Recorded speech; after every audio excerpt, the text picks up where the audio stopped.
Hola, hola a todos y todas. Buenos días, buenas tardes, buenas noches a la hora que nos estén escuchando. Esa es la gracia del podcast, maravilloso invento. Estamos acá en la cápsula de entrevista con José Illich García, ¿verdad? Mago, físico, divulgador científico, mi coanfitrión en Ciencia a la Avena. Esta vez no nos acompaña Yelenos porque como cineasta, ¿verdad? Responsable, está grabando hoy día, así que la extrañaremos. Pero tenemos un invitado de lujo realmente este año, porque él es el primer autor del artículo en donde se reportó el descubrimiento de un nuevo dinosaurio chileno. Vamos a preguntarle si está bien dicho dinosaurio chileno, porque de repente lo repetimos mucho, esto de tanto orgullo patrio de dinosaurio chileno, pero no sé si está bien dicho. Y es el Stegosaurus elengasen. Y estamos entonces con Sergio Soto Acuña, que es candidato a doctor en Ecología y Biología Evolutiva de la Universidad de Chile, y él es miembro de la Red Paleontológica U de Chile, de la Universidad de Chile también. Hola Sergio, ¿cómo estás? Hola, ¿qué tal? Bien, ¿y ustedes? Bien también, aquí con muchas preguntas para ti, porque venimos de hablar de Jurassic Park más encima, estamos todavía vibrando alto con el descubrimiento del Stegosaurus. Y entonces lo primero que te quería yo preguntar en particular es que nos pongas un poco en contexto. ¿Cuántos, si sabes, o si hay un número concreto o es un estimado, cuántos dinosaurios o especies de dinosaurios se han descubierto en Chile o en territorio chileno? En Chile, especies de dinosaurios hasta ahora son 4 solamente, con nombre. ¿Solo 4? Digamos con nombre y apellido, género y especie. Claro. Pero hay más restos de dinosaurios que hasta ahora no han sido identificados a nivel de especie, o sea, como género o como familia. ¿Ah? Ya, o sea, es el Stegosaurus elengasen es uno de pocos. Es uno de pocos, sí. Y cuéntanos un poco cómo fue el descubrimiento, dónde lo descubrieron, bien en el sur, cómo se dieron cuenta que era una nueva especie. Bueno, fue un proceso largo, en general en paleontología es así. Esto es parte de una investigación que ya lleva una década en la región de Magallanes, que empezó el Instituto Antártico Chileno, el INACH, en donde estamos prospectando en una zona que se llama el Valle de las Chinas, que está bien cerquita de Torres del Paine, un poquito ahí con el límite con Argentina, en donde hay buena exposición de los afloramientos de roca, o sea, uno puede ver bien la roca desnuda, sin vegetación, digamos, sin suelo, y ahí encontramos restos de dinosaurios y otras cosas desde hace ya una década, pero en el 2018 dimos con un sitio en donde estaban aflorando unos huesos raros, que decidimos excavar, encontramos abajo un esqueleto medio articulado y ese resultó ser el material en el cual nosotros dimos a conocer la nueva especie, que es el Stegosaurus. Oye, qué entretenido. Y este dinosaurio, como de qué épocas, como hace cuánto tiempo habría existido, la ubicación geográfica de ese lugar probablemente no hubiera estado donde está ahora, ¿o sí? Ah, buen punto. Sí, es buena pregunta.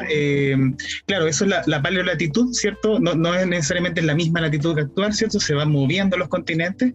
Este se encontró en un lugar en donde actualmente, ¿cierto? Estamos en una alta latitud, cerca del extremo sur de Sudamérica, pero en el Cretácico superior, que es la época en la cual vivió este animal, hace alrededor de unos 74 millones de años, estaba situado más al sur aún, unos 200 kilómetros más al sur es lo que se estima según los modelos tectónicos, ¿ya? Entonces, estaba a la altura de lo que actualmente es Puerto William. Ah, un buen viaje se pegaron los huesitos.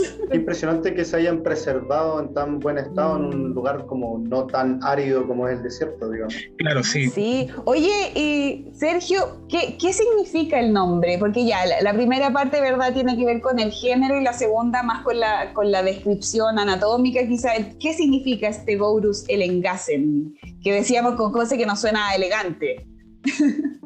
Sí, en realidad es una combinación de dos lenguas o dos idiomas y hay toda una evolución de qué es lo que pasó con el nombre, pero en resumidas cuentas, el género está en griego, que significa cola techada. Stego es techo y uros es cola, ¿ya? Porque la cola tiene una especie como de techo conformado por unos huesos dérmicos que forman esta arma extraña que lo caracteriza. Claro. Y el Engasen es un nombre aoniquén, o sea, tehuelche, que hace referencia a una bestia mitológica, acorazada, que habría existido en la mitología aoniquén.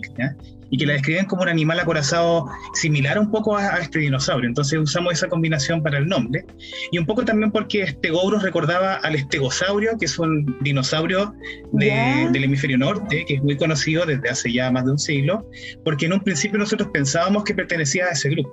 Después fuimos dándonos cuenta que en realidad era parecido, pero no lo mismo. ¿Y los estegosaurios no son del género Stegosaurus? No. Para nosotros que no venimos del área de biología, ¿qué son los géneros y todas esas cosas que dicen? Yo no entiendo. Buen punto. Claro, sí, ahí nos faltó comenzar por ahí, sí. Bueno, género y especie en el fondo son como el nombre, ¿cierto? Y el apellido de una especie, de un organismo vivo. Y dentro del género pueden haber distintas especies. Entonces, a veces en paleontología uno puede encontrar huesos que uno piensa pertenecen a un género ya conocido, pero uno funda una nueva especie. En otros casos, como en nosotros proponemos que es suficientemente distinto a todo lo demás conocido, y por eso fundamos tanto un género como una especie nueva. Claro. Y a su vez esto se clasifica dentro de una familia, una orden, etc.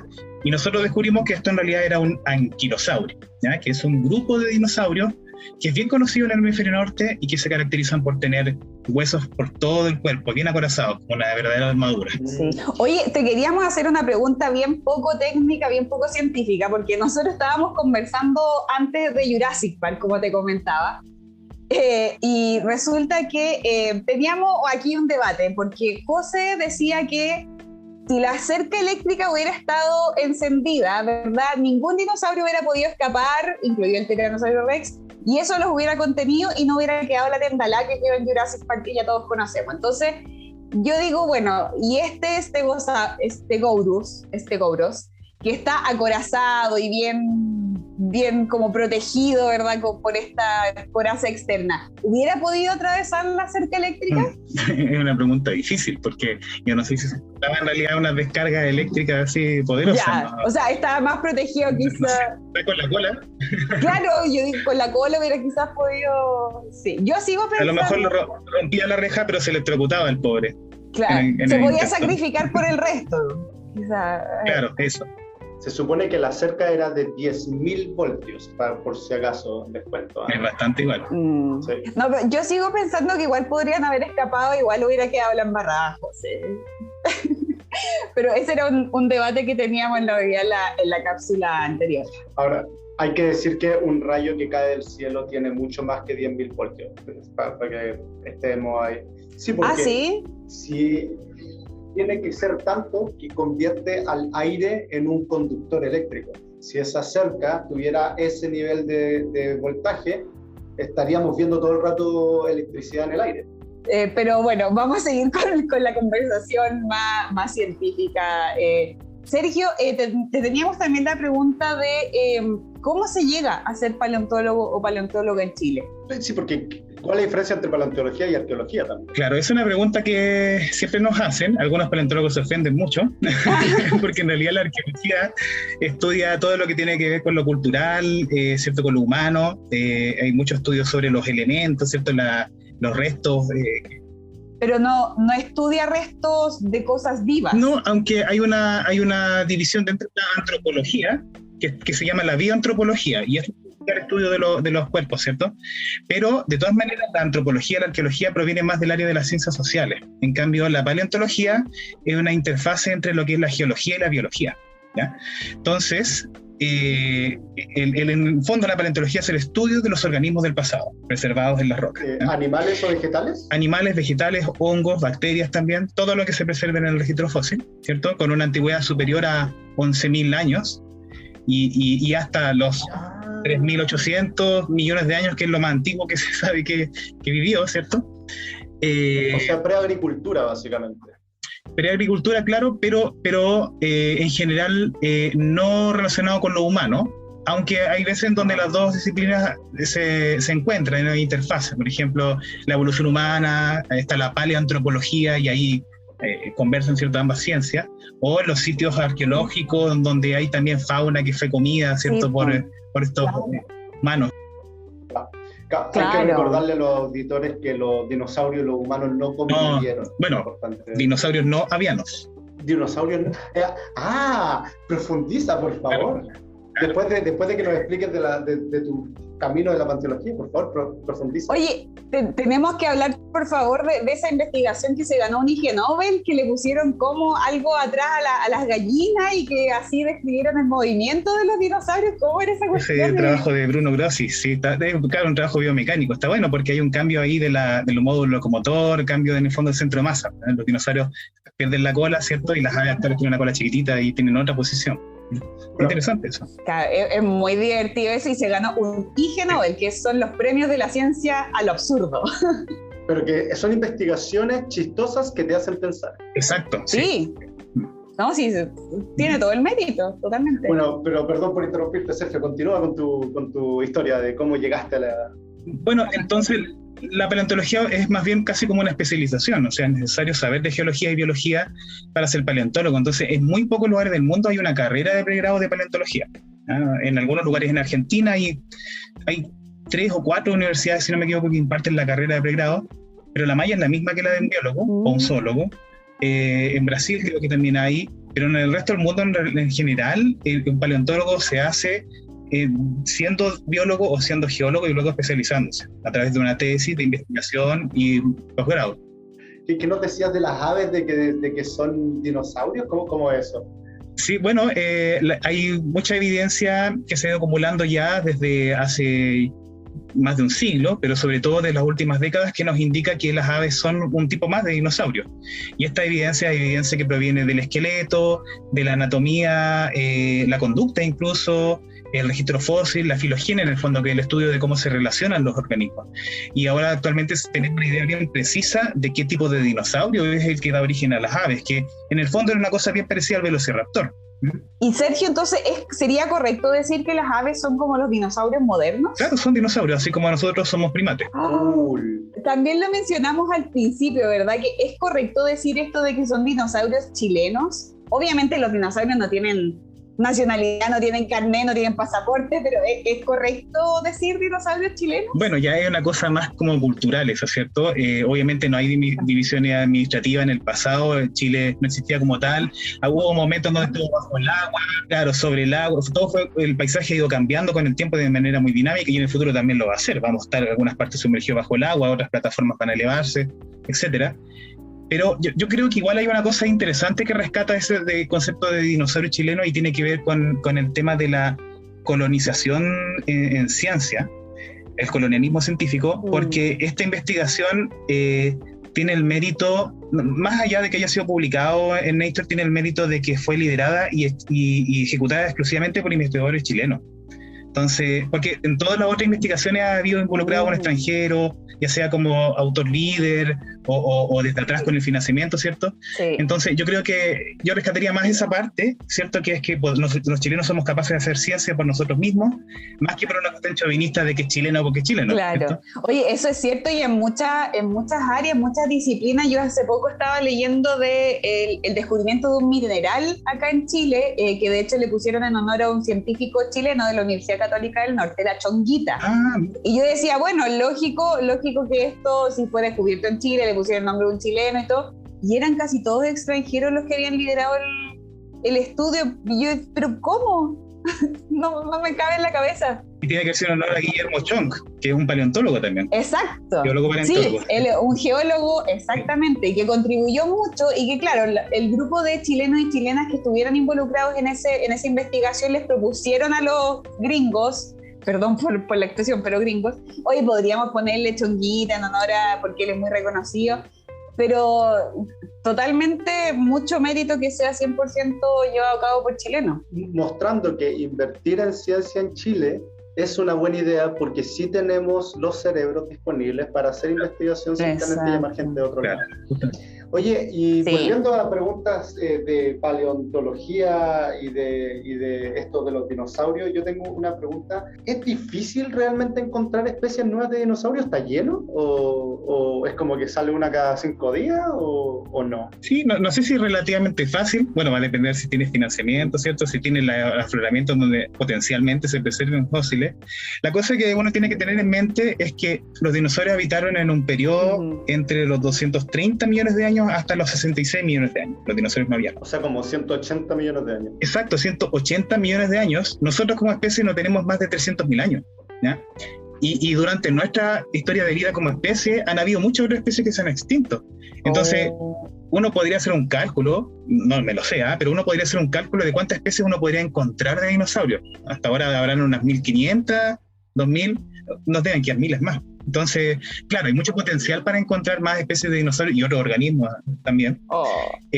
Ahora, no todos permiten, ¿cierto?, pensar en una pregunta científica de relevancia, ¿cierto? Porque también encontrar una cosa es como, ya, mira, encontré algo nuevo, y lo describo y chao. ¿Sí? Pero ¿qué historia me cuenta eso? Es una cuestión diferente. Oye, hace poco me acordé también que se descubrió el tercer fósil en la historia de un tardígrado.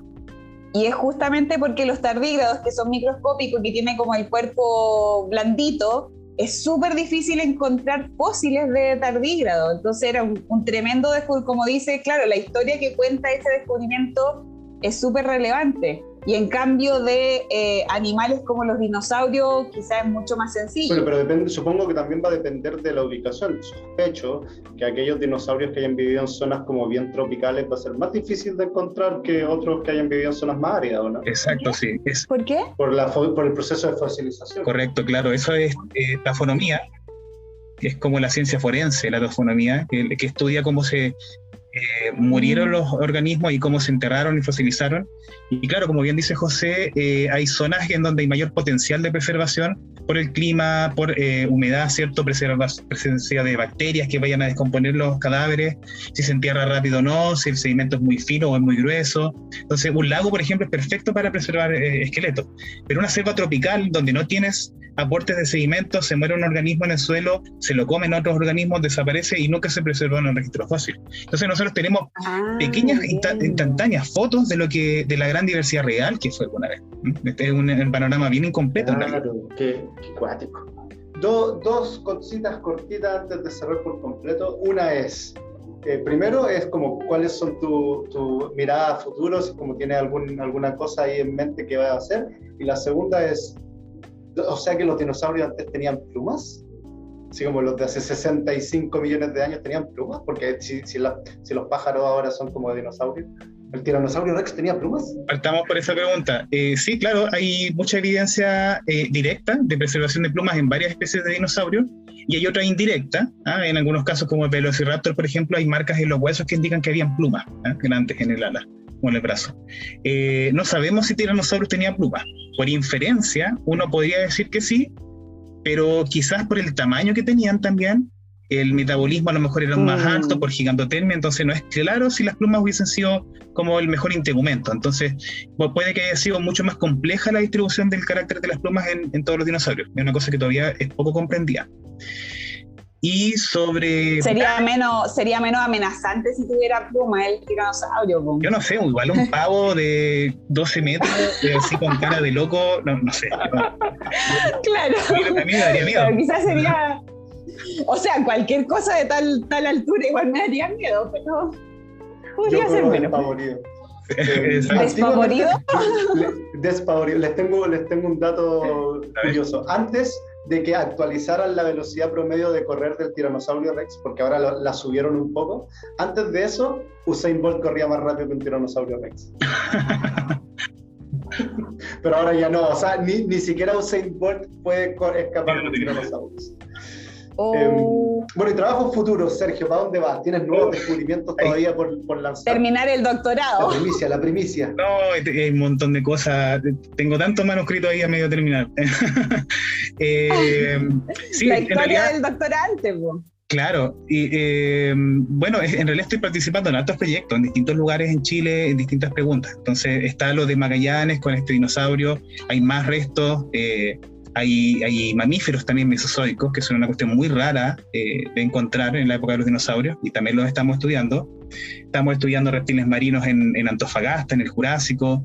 Ahora estoy iniciando unas exploraciones en el Triásico, en el origen de los dinosaurios también.